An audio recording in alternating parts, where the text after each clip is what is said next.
Bags down, spikes on. Welcome to the track. Hi, my name is Colin Weitzman. I'm going to be your host for this episode of Track World News, presented by Track Barn. And today we have a very special guest joining us. She is a 2020 Olympian for Team Canada with the hammer throw, coming in with a personal best that she threw not too long ago with 72.64 meters. Jillian Weir. Jillian, thanks for joining us. Really appreciate it.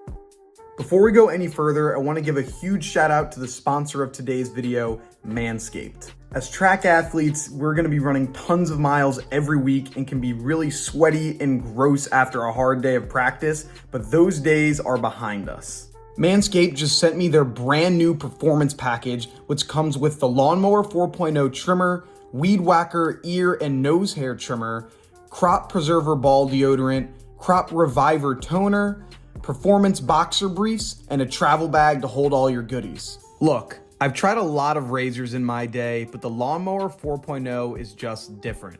Its ceramic blade helps reduce grooming accidents, LED light allows you to shave anytime, anywhere, and since it's waterproof, you can even take it in the shower if you want. When shopping with Manscaped, use code TWN at checkout to get 20% off your entire order, plus free shipping worldwide. Show up to your next meet looking good. If you want to be the best, you gotta look the best. Link is in the description, and now back to the video. Thank you so much. I am happy to be here.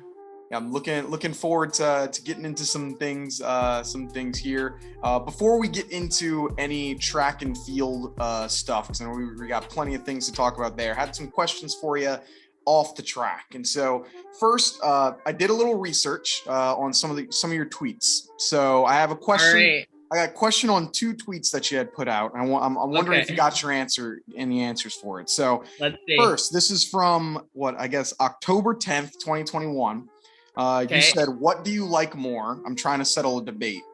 Yellow mustard, honey mustard, or spicy mustard? Yeah. I was wondering what you were hoping. Honey mustard won with 45%. Right. Yellow mustard second, and then spicy.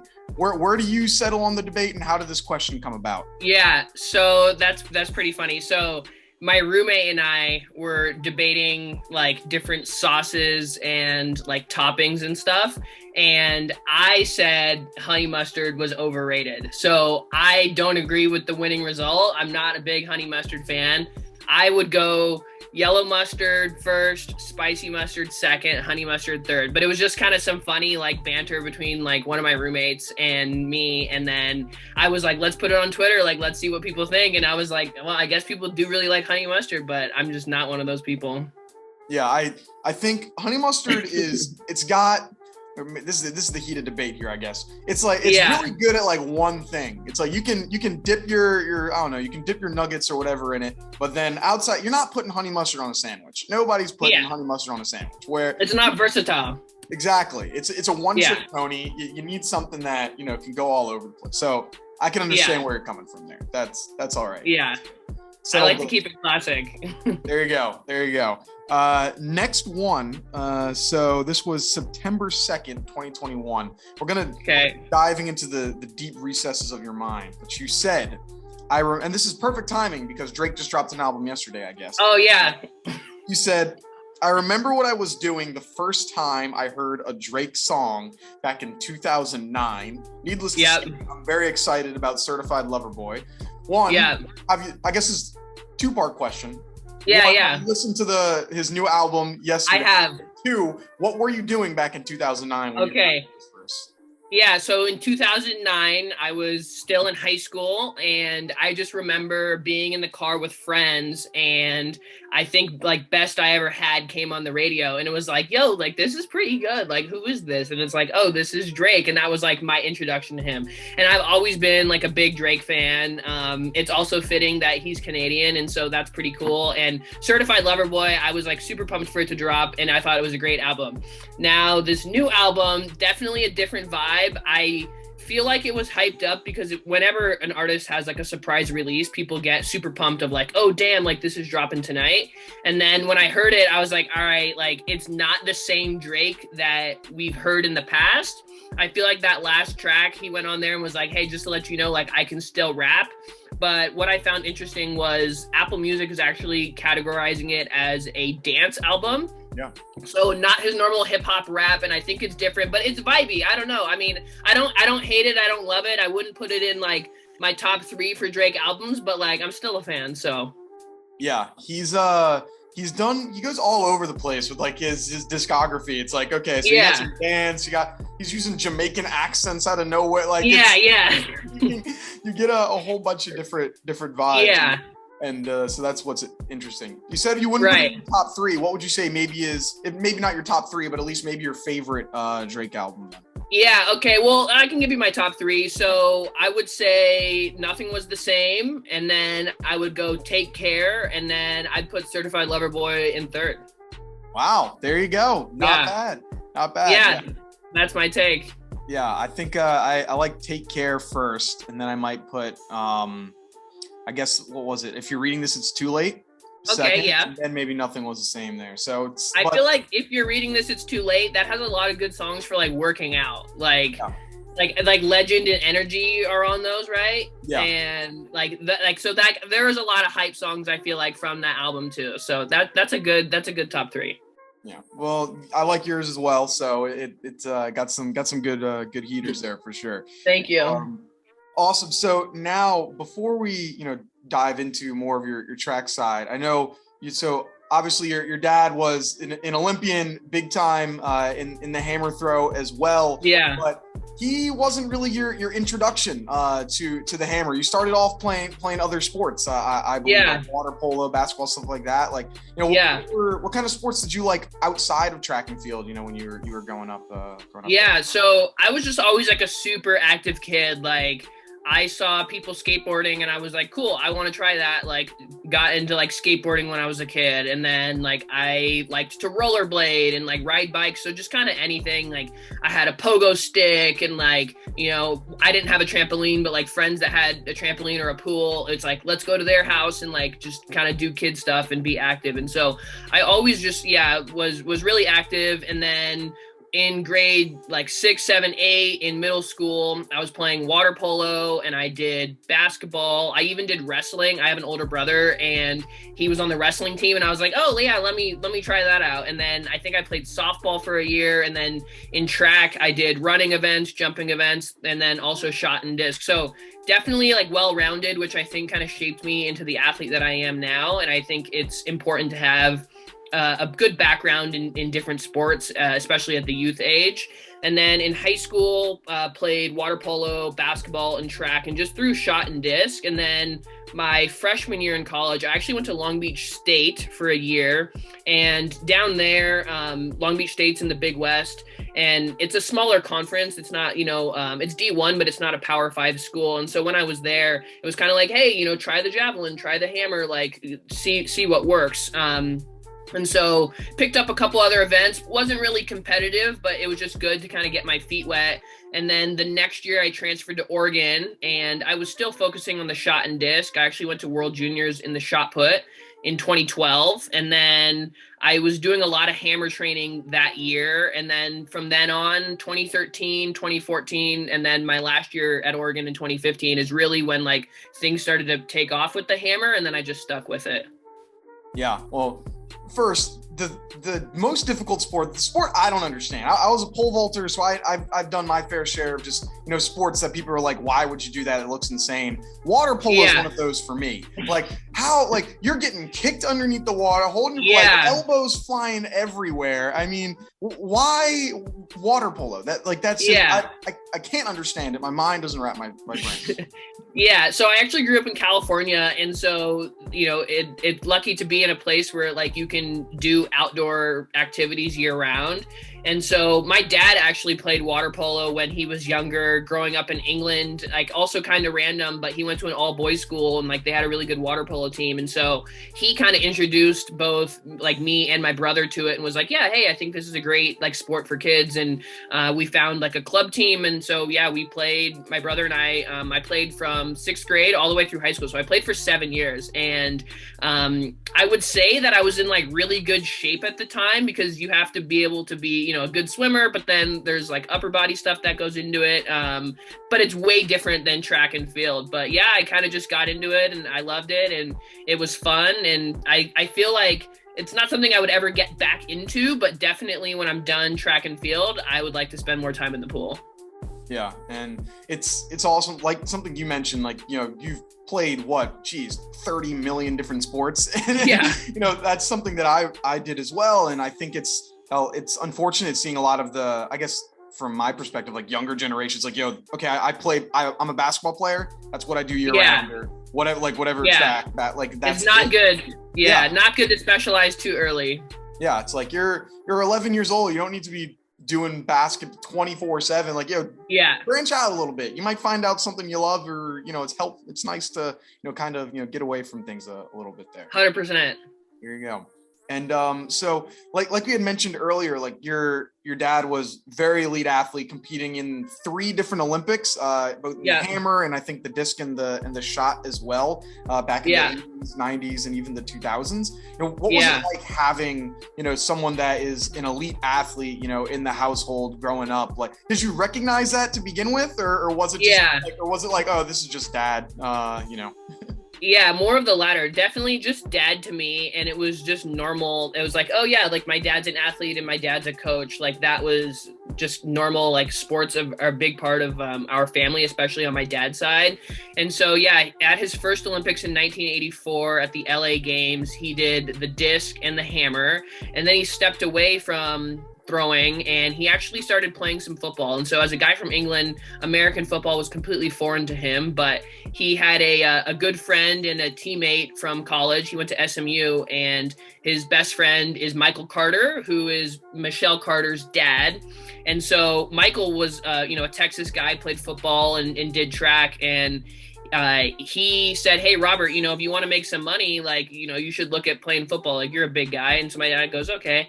And he played some preseason football, and then he actually landed in Canada in the CFL. And so he played 6 seasons in the Canadian Football League, and that's kind of how he met my mom. And then the Canadian link happened there.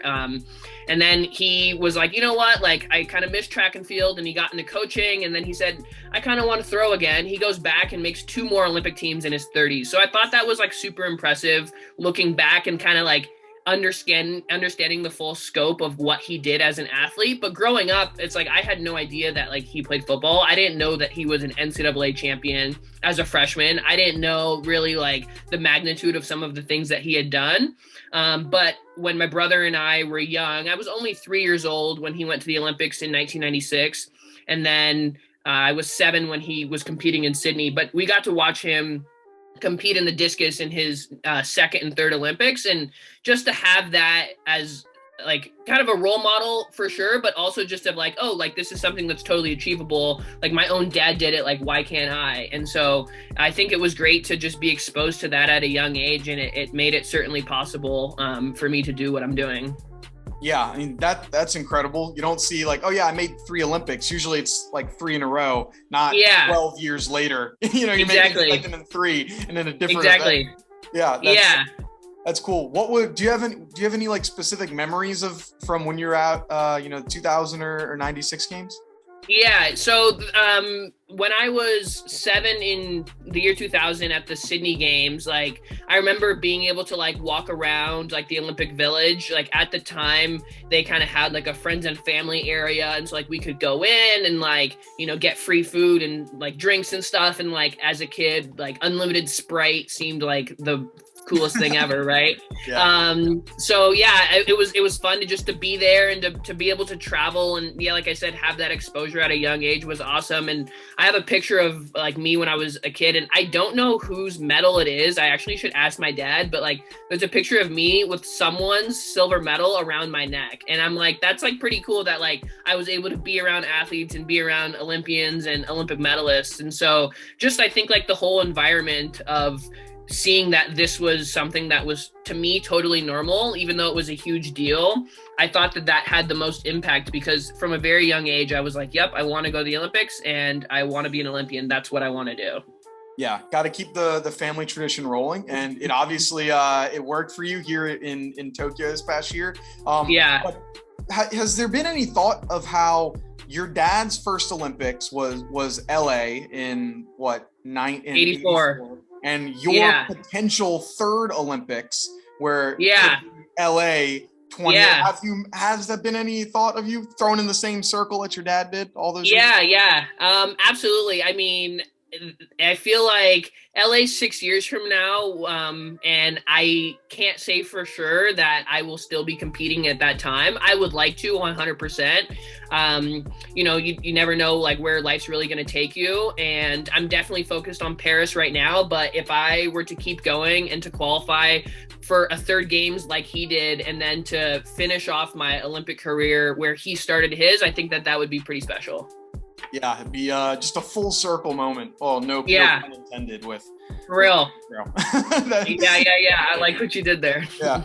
And so you then, like you mentioned, you transferred over to Oregon, and really those years of Oregon, if I remember correctly, were some real powerhouse athletes. Was that Mark, like the Mariota era? And I think maybe Nash, like what was it like, there being just so many top tier athletes walking around that campus that, transcended our sport really? Yeah. So we had a good football team for sure. And it was lucky to have a lot of former Ducks that were still in the area training, like Ashton, Brienne were there, and I would see them regularly. And I had teammates like Jenna Prandini, Phyllis Francis, Devin Allen, Raven Rogers, like all those people I have been teammates with. And so looking back, it was pretty special that we had so many of us that went on to compete, not only at the Rio Olympics, but then also some were two-time Olympians, and then like myself and a handful of others were in Tokyo for the first time making our Olympic debuts. Like to be on those teams was pretty special. And my senior year in 2015, the women, we won the outdoor team title, which was pretty special because the men had won in 2014 and we were on the podium, but we didn't win. And then in 2015, the men won again, and then we won as a female team. And so to step up and, have that national championship, like team title was a big deal. And like I said, looking back to say, wow, so many of us have gone on to like make the Olympics is really, really special. Yeah, there's just been a lot, especially that era on the men and the women's side, especially that have been able to be top of the game, with the Ducks. I mean, what is it about? I haven't been able to go to Oregon yet, but what is it about just University of Oregon that kind of just is breeding all of this? For sure. Well, I think now it's pretty easy because they've got that renovation. So like if you want to say, hey, this is my home track, and you want to compete at, the best place in the US for a track and field competition, then it's easy just to say, hey, that's where I want to go. But even before that and before the renovations, like, people talk about Hayward Magic. And I think if you show up on the day and you're ready to go, anything can happen. I've seen people who were not even projected to maybe make a final win, or, athletes that were able to get those, Coach Johnson calls them fighter points. And it's like, sometimes if you get 6th, 7th, 8th place, you might only be picking up a couple points, but that could be the difference maker for your team to win a title. And so Oregon just has such great fans and knowledgeable track and field fans in the community. And I think that definitely breeds an environment for some great performances. Have you been able to be back there since the renovations yet? I have not, unfortunately. I was actually planning to go earlier this year and it didn't line up, but I'm excited for the World Championships this summer. And the last time I was in Oregon actually was in 2017. So it's been 5 years. So I feel like it's overdue, but I'm super excited to get out there next month. Yeah, it's going to be pretty exciting to, finally be back in the place where you kind of all started for you. Before we get to that, obviously you made your first Olympic team here in Tokyo this past year. What was it like to be able to finally, check that box off and complete a goal that you had for yourself, back when you were, 7 years old, like you were mentioning earlier? Yeah. I mean, it really just meant everything. And it was a confirmation that, everything that I've gone through is that I'm on the right path and that I'm doing the right thing, and I can just keep working hard and achieve, those goals that I set out so long ago. And I was just really excited to just be on Team Canada, and we have a strong team. And it was just kind of everything that I had hoped for. I didn't have expectations because I didn't have anything to compare it to. And some people talked about like, there was fans weren't able to go because of COVID and this and that. And it's like, I didn't even think about that. I thought, you know what, like I'm going to the Olympics no matter what, like I'm out there to do my best. And the cool thing was we could go watch our teammates and like be in good seats during their events, because typically the athletes, you might get the nosebleed, like, the athlete section, right? You might not get some good seats, but it's like, I had awesome seats for like the men's 100-meter final and like the men's high jump final. And like, I saw a women's triple jump world record go on. And so like, there's a lot of memories from my time in Tokyo that I'll definitely hold with me for a long time.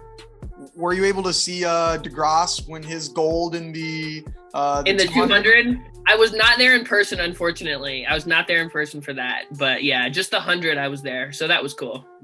Well, he finds ways to get on podiums. So yeah, he'll probably be doing that at the World Championship now. And right. So, well, first, were you able to see those new uniforms Oregon came out with at the national championship?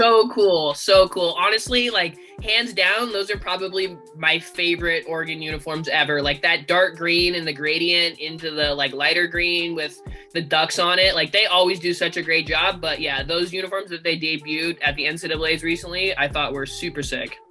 Yeah, and so Oregon's always been known for just having, tons of uniforms, whether it's in all sports. And so right. How do they give them all out to you in the beginning of the year? Is it like as the week goes on? Like, how did that work? Yeah. So a little inside information. So it really just depends, but at the beginning of the year, like say the indoor season is starting, you might have like your standard, yellow uniform or the black uniform, and you're not getting everything up front. And then, if you make the NCAA indoor team, you're going to get a different uniform for that. And then for outdoors at Pac-12s, maybe they'll give you a different uniform for that competition. And then NCAAs, they always bring something special. So you kind of have to qualify for the conference, the regionals, and the NCAAs to actually get your hands on some of those like hot uniforms. What were some of your favorites that you were able to wear? One of them that I liked that I think it debuted, I want to say like maybe like my junior or senior year was, it was a throwback uniform. That was pretty cool. And so it was kind of like the old faded yellow with like that like neon like lucky green color, Kelly green color for the Oregon script on the front, and then like an apple green bottom. Those were pretty cool. And then my senior year, it was like the bright green fighting duck uniform. Like that was cool. I also liked the white one. So I mean, we got so many options. Yeah. It's hard to pick, but I would maybe go with the throwback or the fighting duck green uniform. Yeah, I've always loved the fighting duck uniform. Yeah, it's always super cool. Right. And something else that has been important for you, you've mentioned it in a few interviews in the past, is your heritage and and where you're coming from. You have Mohawk descent. I believe. Want to make sure I say that correctly.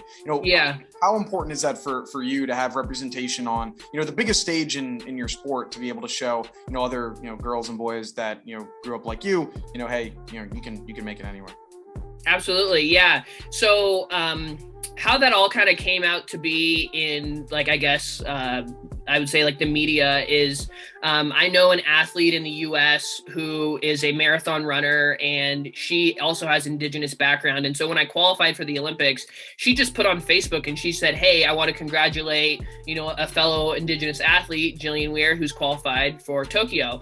And from there, she had other friends from the Native community that were like liking and sharing it and reaching out to me for interviews and stuff like that. And people were like, oh, like we had no idea that you had an Indigenous background. background. And so I was lucky to be able to do some interviews regarding that. And I think that representation, like you said, to show, young athletes that you can do anything no matter where you come from was really important. And on Team Canada in Tokyo last year, I was the only known Indigenous athlete. And so it was also cool to just say like, hey, like, again, you might be the only one, but there's other people out there doing big things. And again, it doesn't matter where you come from. And I'm pretty lucky to have a diverse background. Like my dad was born and raised in England and his parents are Jamaican. And then on my mom's side, it's all Canadian and then Indigenous. So I'm happy to represent for, the Mohawk Nation. And I'm excited to see what other Indigenous athletes get up to. Yeah, it's been to be able to be one of those people that are at the forefront of what it is that you're doing.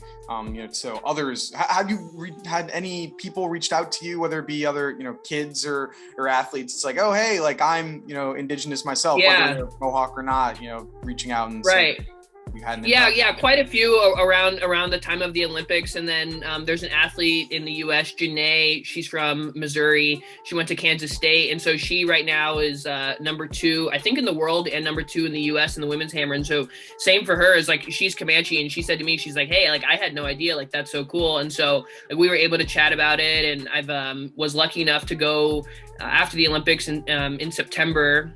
Like the month following, I was back in Ontario, Canada, and I visited like the reserve, and I got to talk to like the chief of like our specific area where like my grandparents and like my Mohawk ancestors were from. And so it was special to be able to connect with the people like literally on ground, like in that area, but then also people just reaching out from all over. Yeah. It's got to be great to be able to, connect back with your roots, and then also, maybe get, a message, a DM, a text, a letter, saying, hey, by the way, you don't know me, but you had this impact. That's got to be as well. Definitely. And so, like we had mentioned, we got the World Championships coming up in, not too long here in July. What's that kind of looking like for you here? As you're preparing, you're getting ready, to go back to your alma mater and be able to compete at a high level again there.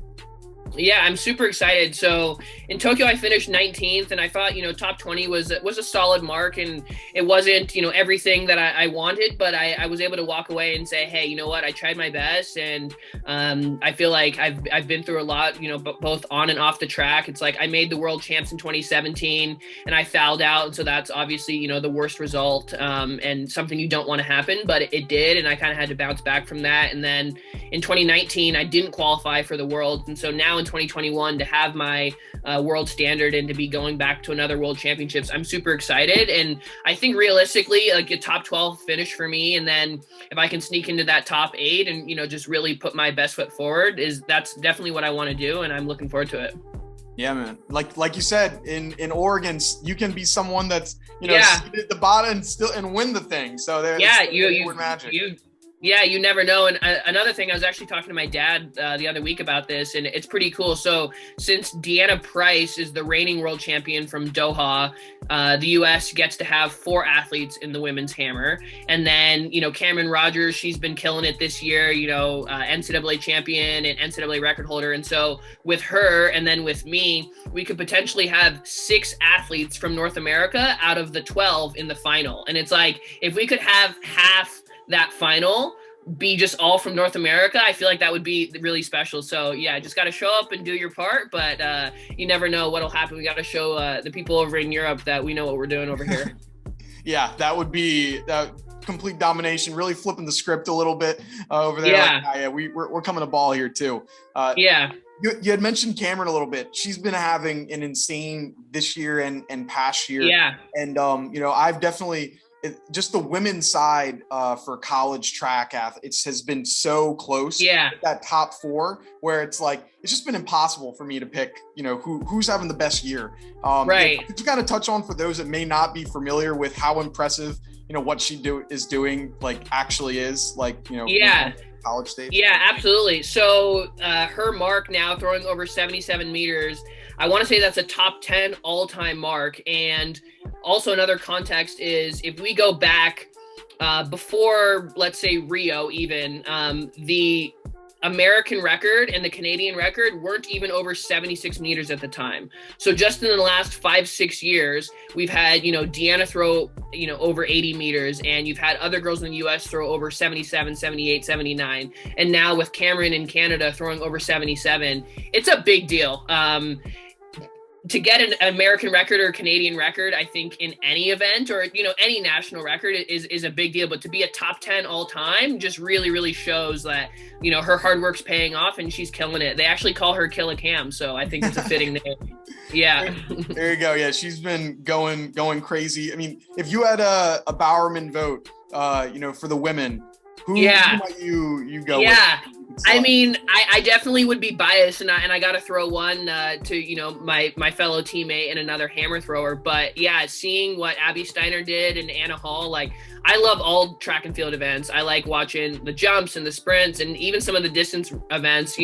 And not all throwers maybe would say that, and I would say a lot of people on the track maybe aren't really looking at the field. But I'm just a fan of the sport. But I would give Cameron my vote for sure. But some of those doubles and triples that those girls were putting down at the NCAA Outdoors was very impressive. Yeah, it's one of those where if you gave it to any of them, I'd be like, yep, that makes sense. It's super, super impressive. Right. It's like how can you pick at that level? It's kind of just like whatever happens, right? Exactly. You put your best foot forward. All of them did, and so it's like it's out of your hands at that point for sure. Exactly. Jillian, thank you so much for joining us. Super appreciate you taking the time here. We're definitely looking forward to seeing you throw, at Worlds. I know we're a while away. Did you know by any chance, like about when you might be throwing? Yeah. I compete day 1. So we got women's hammer day 1 on July 15th, and then the final is on day 3, July 17th. Awesome. So tune in there. Where could people go if they wanted to, learn more about you or follow you on social media, anything like that? For sure. Yeah. I'm not super active, but I'm trying to put a little bit more content out there. You can just follow me at Jillian Weir. I'm on Instagram, Twitter, and TikTok.